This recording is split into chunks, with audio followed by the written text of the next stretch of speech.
So my son wants to know more about my experience when I left to go to Israel. So I was explaining that back in 1975, the beginning of the year, I joined a group of individuals that were planning on starting their own kibbutz. I had never been to Israel before, so what better group to go with than a group that had some kind of previous experience to Israel. So we met as a group for about 8 months, and we formed the Garin, which means seed in English. That we were going to start our own kibbutz, and we were going to go to Israel and get onto an ulpan.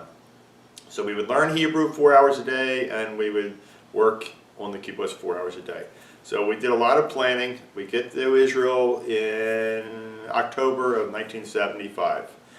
A pretty peaceful time in Israel, and a group of 30 of us joined a kibbutz called Ramat Yochanan, where I spent 4 hours in the morning learning Hebrew and 4 hours in the afternoon working on the kibbutz.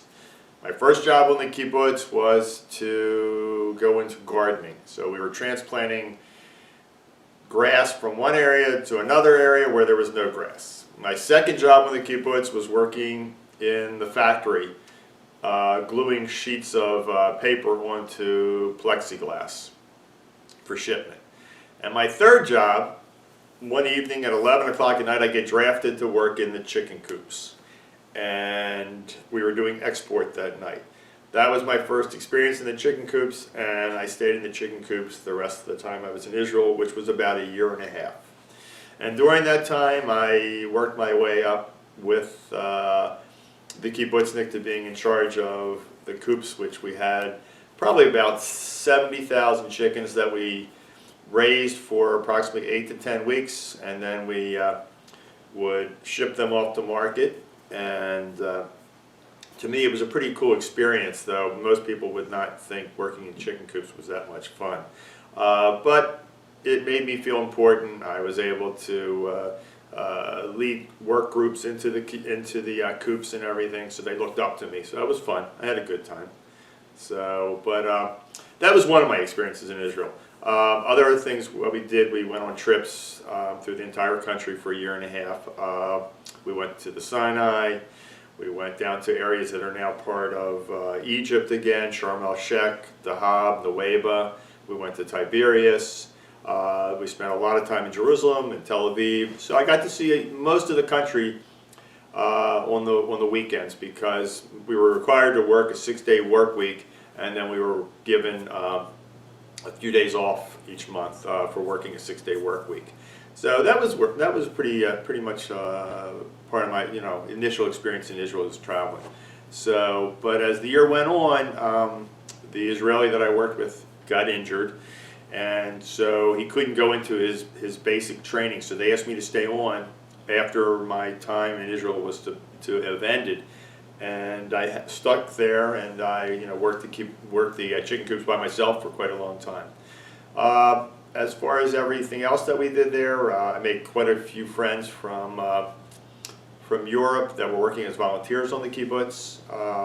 Like I said, I got to experience holidays. So that was probably the most rewarding thing, because when we study holidays like Shavuot and Purim, I got to experience those holidays in Israel. So whether we went out to the fields and we danced folk songs out there, it felt a lot different experiencing the Jewish holidays in Israel, in the fields, more so than it does sitting in a Hebrew class being told what the holiday is all about. I found that on the kibbutz on Friday nights was another time that was a lot of fun. Was on Friday nights we all ate dinner together. We ate dinner together all the time, but on Friday nights was a special night because it was Shabbat dinner, and we would all partake. There was whatever, we had wine, we had a lot of good food to take back to our rooms. I lived in the volunteer camp in the beginning, and then I was given my own room later on while I was there, so I was able to bring food back to the room from that. What else did we do that was so much fun? I would say that experiencing, I know one major thing that happened in Israel when I was there was the raid on Entebbe. And it was actually occurred on July 4th of 1976. So while a lot of American kids that were there were going off to Jerusalem to celebrate the July 4th holiday and see fireworks in Jerusalem for America celebrating its 200th anniversary, I was working on in the coops. So I was with my kibbutznik friend, and on the Army radio that morning, we hear the story break that the Supermen of Israel have just rescued the aircraft from in Entebbe, the French aircraft. And that was pretty much of a rewarding experience, because everybody was looking at the Israelis at that time as Supermen of Israel. They just rescued all these people without anybody getting injured. So that was a really fun, like just to be there in Israel at that time, it made you feel really good about what Israel was all about. I guess to say in the end, one of the things that I did take from being in Israel, for the first time in my life, I felt like I was part of a majority. The whole idea of the concept and generalizations that people talk about, Jewish kids growing up to be bankers and lawyers and doctors. But there in Israel, everybody from the bricklayer to possibly even the prostitute was Jewish. So for the first time in my life, I was actually in a majority, and I thought that that was pretty interesting. So I don't know what else to say, but I'm hoping you were able to take something from my experience of a year and a half in Israel. When I did come home, the kibbutz wanted me to come back, but at that time I think many American kids went there to try to discover themselves, and I sort of went through the same experience, and I came back and went back to college and figured I'd try to see what I wanted to do, first of all in the States. And though it's sad to say I've never been back to Israel, I still have many friends that live there to this day. Thank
you.